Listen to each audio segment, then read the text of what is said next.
Plastic surgery is such a creative, innovative field.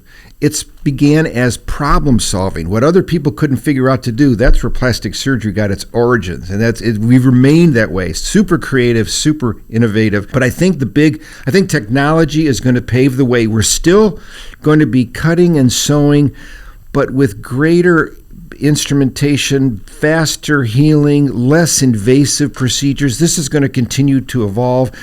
I think the future is super bright for plastic surgery and doing things that we can't even imagine today. It's going to be even in the near future. So, skincare has exploded and gone incredibly well.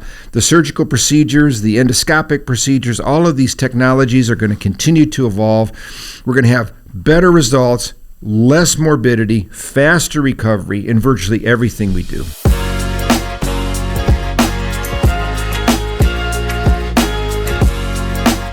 Hey everybody, this year AIS Aesthetic Innovation Summit is going to be held in Vancouver on May 1st, right before the Aesthetic Society show. I'm encouraging you to go to attend AIS to register for this exciting event.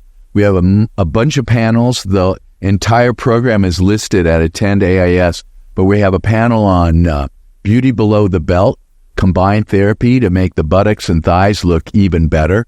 We have a panel called Shark Tank. That's ever popular. Everyone loves that. And we have 4 brand new technologies.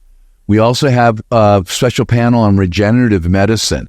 Everything from exosomes to growth factors and everything you can imagine. So please register. We look forward to seeing you May 1 in Vancouver at AIS, the Aesthetic Innovation Summit. Hello, everyone, and welcome back to the Technology of Beauty, where I have the opportunity to interview the movers and shakers of the beauty business, and today is no exception. Today is my dear friend, Dr. Joe Hunstad from Charlotte, North Carolina. Welcome, Joe. Thank you, Grant. It's a pleasure to be here. I'm excited. Great to have you. You came all the way from Charlotte here to beautiful Manhattan Beach. Unfortunately, it's a little bit foggy, a little bit cloudy. We call this June gloom. Mm-hmm. But thanks for making the effort to come out here. I've been wanting to interview you for almost 3 years now since we started this program. Well, I'm glad I could make it. Thanks for the invite. I appreciate it. You're very welcome. So let's start with the beginning. Where'd you grow up, Joe? So I was born in Detroit, and my dad worked for General Motors, and they moved to the suburbs in Rochester, 30 miles north, and I grew up there until I finished high school. Then I went to a small liberal arts school in Kalamazoo, Michigan, Kalamazoo College, then went to medical school at Michigan State University. And then after that, I had decided, hey, in medical school, I figured it out. I wanted to be and needed to be a plastic surgeon. Before we go there, what'd you major in college besides girls? So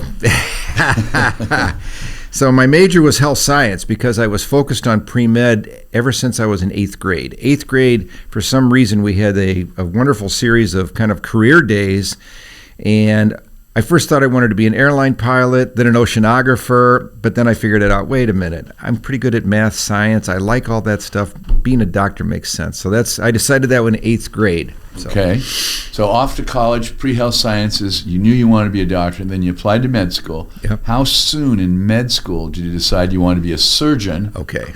And then a plastic surgeon. So as you know, when you go to medical school, you're going to basically be one of 2 tracks. You're going to be a medicine doctor or a surgical doctor. There are lots of different surgical fields. And at one time, I thought I wanted to do burn surgery. I had some severe burns when I was in high school, and I was just intrigued by the whole thing. But during my second rotation on the burn unit, the head of the burn unit, who was a plastic surgeon, saw that I was coming back for a second rotation, which was kind of unheard of. I had the unit in great shape. He goes, "You come down and operate with me." And I hate to say it, but I said, "Thank you, sir. I'll be happy to." But in the back of my mind, I thought, wait a minute, plastic surgery, that's for wimps.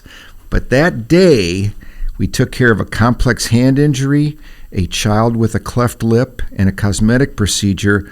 And it was absolutely, I realized that moment that this is for me. This is what I wanted to do. And then I took it from there. Okay. So you're at Michigan State, Spartans, right? Sparty, yes. You decide you want to be a plastic surgeon. Did you do a sub-I in plastics on your 4th year? So, yes, I did. So that's a sub-internship. When I decided that I don't want to be a general surgeon, I want to be a plastic surgeon, I was behind. I was late. Okay. And because the process of selection was already going on, and I went, okay. So I looked at a number of programs. There were two in Michigan that were a combined program, which was rare. Stanford had one here in California, and there were just a couple others in the country where you could go from day one and be slotted into plastic surgery. Very unusual. So I went to those two programs and did a sub-internship, and nobody worked harder than me that day. And I'll tell you what, it was amazing because by the end of my month, one of the doctors I was scrubbing in with actually let me do part of the procedure, and the chairman of the program said, "How are you going to rank us?" And I said, "Oh, sir, this is where I want to go. I'm ranking you number one." He goes, "We're going to rank you number one too." And I was like, "Yes!" Congratulations, that was great. So it was great. Yeah. So you did a combined 5-year or 6-year?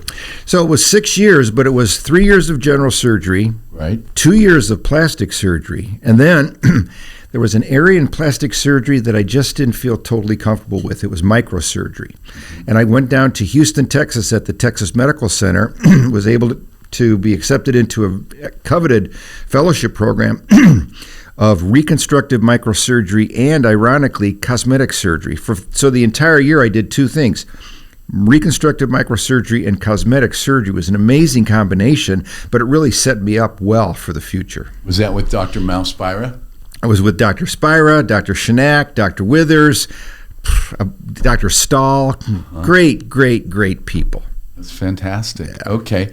You finish up, and where did you locate? You're fresh out of plastics residency. You've done micro, and you've done aesthetics. Where'd you go? So my fiance at the time, Sherry, we literally grabbed a Rand McNally map and said, okay, where can we go? We want 4 seasons, but a mild winter. We want a really nice lake because we love boating and sailing and skiing and everything. And we want a great airport because we love to travel. And we looked at every major city in South North Carolina and Virginia, and by far, hands down, Charlotte was the place. We moved there in August of '87, and it was a great decision. We actually chose Charlotte before I had a job, but that's where we were going to go, and it worked out great. That was bold. You don't hear that very often nowadays. No. So you show up with your U-Haul trailer or however you were moving your stuff to Charlotte, and then you start looking for a job. It's a little backwards. So actually, when we decided on Charlotte, I took some time and I met with every plastic surgeon in the Charlotte area that would meet with me, that would tolerate seeing this new guy that wants to come to town. And I said, I'm coming to town. If I can be of any help, please let me know. I mean, I'm really eager to do this. Well, the biggest group in town said, hey, we want to fly you back. And all of us interviewed. There were 5 doctors in that group because plastic surgeons, very few are in big groups. Most are in solo practice. And this was a big group. And they flew me back and said, yeah, we want you to be part of us. And I went, okay. So that's what I did. Wow. Yeah. Excellent. And I was with that group for 7.5 years. It was a very good group, great people, but I wanted to do more. I was never satisfied with what we were doing. I wanted better outcomes, better results, better patient experience. And I really needed to go on my own. And so in '95, I went out and established my own private individual practice. Okay. And I was in solo practice for 15 years until I brought in my first associate, Bill Cortesis. Subsequently, we've got Gaurav Bharti. And my practice has grown quite dramatically because right now the practice comprises 9 centers and 13 doctors. So it's been quite a success story. And we're going to get to that. But I want to go back to that 15 years when you were in private practice. Was it all aesthetic? Was it recon? Was it burns? What did that practice look like, say, in the first 5, second 5, third 5 of that 15 years? So because I had come with very good experience with microsurgery, the first hospital I was going to work with bought me a microscope, and I did replantation of amputated fingers, hands, terrible complex injuries. It was virtually 90% traumatic injury was my first year, and it was great for me because we had really good successes. We established the first hand clinic in the area, the first occupational therapy unit in the area, and it really took off and grew. But by the end of my second year, my practice had evolved. It had become almost exclusively aesthetic or cosmetic plastic surgery. I didn't push the arrow that way. It just kind of happened to me. And what I did most commonly were tummy tucks, breast augmentation, and liposuction. It was amazing. And since that time, the practice basically became purely aesthetic surgery, particularly after I went on my own and basically focused on that. And that's what my practice, that's what the HKB Center, H is for Hunstad, that's what it's continuing to do. Yeah. Okay. Now, you mentioned liposuction, I know, and you mentioned the tummy tucks and so forth. I know your name is on a number of instruments. Tell us about the instruments you invented. So in 1992, I was elected to be on the board of directors of the Lipoplasty Society. It was pretty fantastic. I was the youngest guy ever to be on the board, and I became aware of a lot of innovations in plastic surgery. And one was a complete shift in the mentality of how to do liposuction. Change something that required blood transfusions in almost every patient to one where the need for blood transfusion almost disappeared. That's known as the tumescent technique. It was initially defined by a dermatologist, who I know very well, Jeff Klein, but it became really in the domain of plastic surgery because we just do so much more of that. And but there were no good instrumentation to put this large volume of fluid in an efficient manner. So I worked with actually two of the companies that are making liposuction plastic surgery instruments, one in particular, and we created this line that we stamped my name on, the Hunstad line of tumescent infiltration handle, cannulas, and a variety of other things. And ironically, although it's gone through a number of iterations, it's better today than it was in 92 when I first developed it. It's still a top seller and used worldwide. 31 years ago you invented that. Amazing, yeah. Isn't that crazy? And we all use it. Yeah, because it's simple and it works. It made it easy and fast. And faster, for sure. That's right. Okay, so when did you get involved in the lecture circuit? He's an internationally renowned speaker, so he goes around the world and as well as the United States. But when did you start venturing out of Charlotte and sharing your knowledge and your experience with other surgeons around the world? So during that time when my practice had become aesthetic, cosmetic plastic surgery, I started to see more and more and more people who had very massive weight loss. And there really weren't great procedures to take care of these deformities. And so I started by caring for these patients and beginning to do a circumferential all the way around tummy tuck, a body lift. And I remember one of my partners at the time came to me and said, "Is this safe?" And it was absolutely safe because we could do these procedures with literally zero bleeding and with a very fast, safe outcome.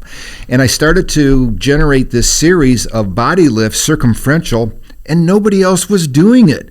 So I took my series, presented it, and I remember one of the first times I presented it, I was in an international meeting in New York City, and the head of the Royal Society of Plastic Surgery of Belgium, Dr. Madeleine Lejour, after I was done speaking, ran up to me and said, "You must come to Belgium. You must do this surgery. We must see it." So that was the first time that I got to go internationally, do live surgery, and it just kept growing from there. It's pretty amazing.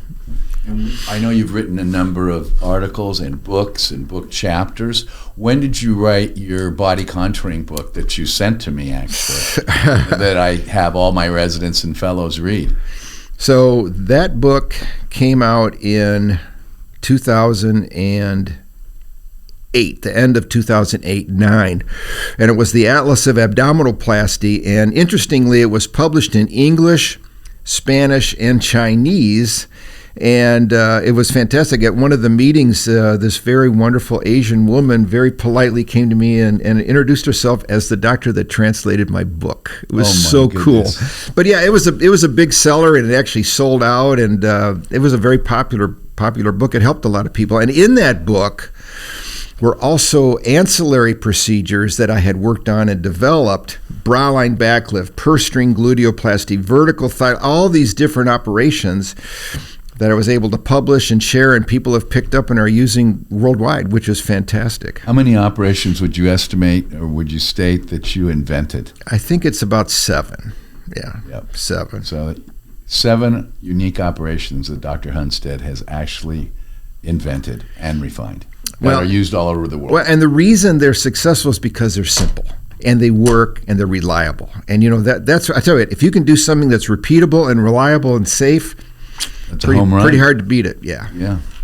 Tell us a little bit about the bra line backlift, because I'm sure most people have never heard of it. So, over time, massive weight loss patients, but also normal weight patients, develop laxity, rolls and folds above, at, and below the bra line. And it's very upsetting to a lot of patients to have all that redundant skin. And there's really virtually no procedure that had ever been developed to do this. Interestingly, one of my long-term patients came in to see me, and she grabbed her skin back there and she says, "I hate this."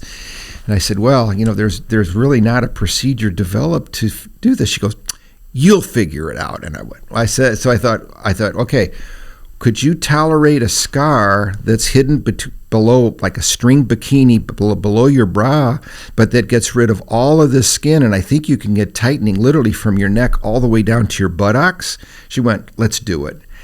We did it. It was a home run. It appeared in England in the Daily News. I mean, I was on TV, ironically, here in LA, and it was amazing to see people from all over the world coming for this procedure. So It's pretty good. It works. It does leave a scar, but typically the scar heals pretty narrowly and is easy to conceal, even beneath a string bikini. I've done plenty of them. You taught me how to do them, and my patients are very happy. Yeah. How about a few words about a purse string gluteoplasty? There's a lot of stuff in the news about BBLs, Brazilian butt lifts, and big fat injection butts. Yeah. Tell everybody what a purse string gluteoplasty is. So because I was caring for a lot of patients who'd experienced or who had a successful massive weight loss, one of their frustrations not only is this redundant folds and sheets of skin, but it was a loss of volume of the buttocks and a droop of the buttocks. And if there was a method to correct all those things in one operation, I wanted to do it. There were a number of procedures that had been developed, taking the tissue you would normally remove when you're lifting and tightening and rotate it and shift it, but they were not very reliable. They didn't have a very robust or predictable blood supply. So I did those. I did those published articles, and I had complications, and I was so frustrated. So I had a dream about how this could be done properly, and I knew that if we marked out in the ideal location for maximum buttocks projection a pattern that we could protect and preserve, we could then shape it, tighten it, and have complete maintenance of vascularity, which was the big culprit. So this works well, and it was amazing. The first time I did it, I put a permanent suture in this tissue, and literally when I tightened it and shaped it the very first time, I couldn't believe it. I mean, it looked exactly like a buttocks implant. Matter of fact, we got a sterile buttocks tester implant and put it side by side, photographed them. They look the same. And so that has been a good one too. And that's the purse string that takes the graft. It's on the patient. The purse string goes around. We pull it tight and tighten it up. And I say it kind of looks like a football forming. And then there you have it. It's a buttocks implant, and it's the patient's own tissue. And it does great things because it narrows the buttocks and gives projection. I mean, and it fills that skin envelope up, gives a beautiful shape, takes care of all the things of getting rid of excess skin, sagging, volume loss. Projection. All in one shot. And maintaining vascularity. Yeah, it's been a good one. I think that was one of the finest operations you ever invented, personally. Thanks. Yeah. Okay. So then, the international circuit, you continue to travel the world. I ran into you all over the place and teaching everybody. You've certainly enjoyed that. You've been on many international podiums. Any comments about that? Well, this is where we met. I mean, probably in Paris or Rio or, someplace like that. Sao Paulo. Kyoto. Barcelona, Rome, yeah.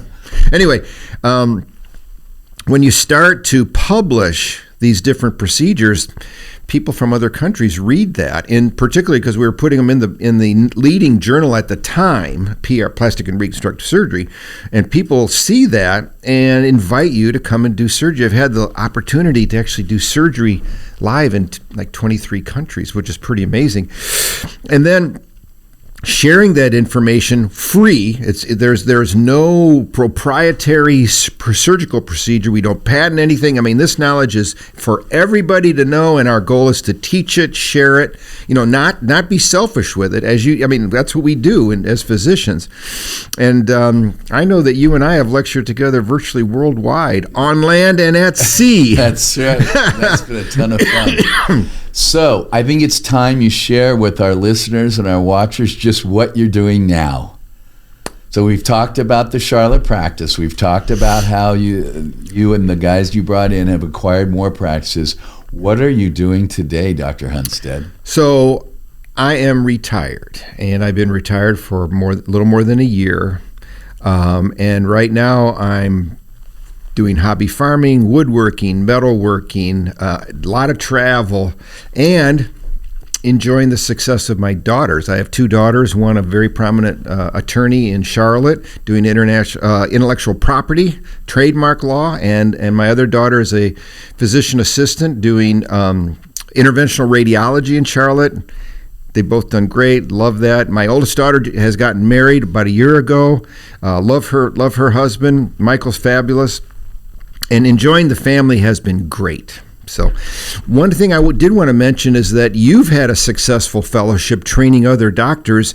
In 2001, I started our fellowship too, and we've had over about 40 fellows come through our program. And we've created this fellowship family that at every aesthetic society meeting, you have it, we have it. We have a get-together of all our fellows. It's like a fellowship reunion. And it is so wonderful to see people that you've trained one-on-one be so successful. And you've had that. It's a blast. It's been great. It's been great. It's been the highlight of my career. Besides the technology of beauty, of course. Of course. Okay. Well, when you say you're retired, I can only smile and laugh because you're doing all these things, but you've left one thing out that you're doing. So I do have a YouTube channel, and it's called Inventors with Dr. Joe, and it began as a series of videos of these procedures that we developed. So I'd give a teaching course, speak to the plastic surgeons taking it, and say, before you do that operation, go to my YouTube channel. You'll be able to see that video in great detail. Please review it, so you won't have any mistakes, any complications, any surprises. But then I started to do other videos of the things that I like and care for and I'm doing today. And now I'm getting close to 5,000 subscribers, sharing the things I do on a routine basis. And it's wonderful. I was sharing with you this morning, great comments coming back. Thank you for your video. It explained this and that. It made it easy for me. That makes me happy. So tell them the types of things that you're explaining, though. They're not plastic surgery. No, we've gone a little ways away from plastic surgery. It's the things I do now. It's with farming, it's with welding, it's with woodworking, it's with electrical components, it's with wiring, putting a light bar on my Ranger. I mean, it's how to put a rear winch on my UTV. I mean, things like that. It's the things I'm doing on a daily basis that are fun. How do we watch your YouTube videos? How do we subscribe? What's the address? So I'd encourage everyone to take a look at it because there's quite a variety on there, and you just go to YouTube and look for Adventures with Dr. Joe. Y'all hear that? Adventures with Dr. Joe. He teaches us how to do all sorts of things. Yeah. That's wonderful. And I know how fun it is for you and how much fun you're having building up this viewership. I mean, this morning you were telling me about you're approaching 5,000 subscribers and many more viewers than that even. Yeah. So that's really exciting. So you're not doing plastic surgery yet, but you're still immersed. I know, for instance, you are chairing the Aesthetic Society cruise, the last one, and you're working with Dr. Tim Papadopoulos on the next one for next summer, right? Exactly. And you were just asked to speak at the Aesthetic Society meeting, which is coming up, and international meeting. So retired is sort of a euphemistic term. You're just not cutting and sewing right now. I'm mostly retired. You're still teaching. Yeah. So with that in mind, I'd like you to look into your crystal ball that I see you brought here in your beautiful leather jacket. And could you tell us what the future looks like? You've been doing this for 30 years. You've invented multiple procedures. You've written over 100 publications, many books, many book chapters. You've taught many fellows, over 40. Internationally, you've taught thousands of surgeons. What are we going to see over the next 3 years, 5 years, and 10 years if you want to touch on it? So, again, I think it's an honor, and I know it's an honor to be a plastic surgeon. I think we both feel that. Plastic surgery is such a creative, innovative field. It began as problem solving. What other people couldn't figure out to do, that's where plastic surgery got its origins. And we've remained that way. Super creative, super innovative. With you, Grant, your technology of beauty brings forth those in the field that are the most prominent, most successful, the movers and shakers, the leaders, and that really promotes that. And I've had the opportunity to view a number of your broadcasts. They're excellent. But I think technology is going to pave the way. We're still going to be cutting and sewing, but with greater instrumentation, faster healing, less invasive procedures. This is going to continue to evolve. I think the future is super bright for plastic surgery and doing things that we can't even imagine today. It's going to be even in the near future. So, skincare has exploded and gone incredibly well. The surgical procedures, the endoscopic procedures, all of these technologies are going to continue to evolve. We're going to have better results, less morbidity, faster recovery in virtually everything we do. I agree entirely. Thank you very much for joining us. Again, safe travels back to Charlotte. And as always, it's a pleasure. And I'd like to thank all of you also for joining us on this episode of The Technology of Beauty. And you can see why Joe is a mover and shaker of the beauty business. We'll see you next week. Thanks, Joe. Thank you, Grant.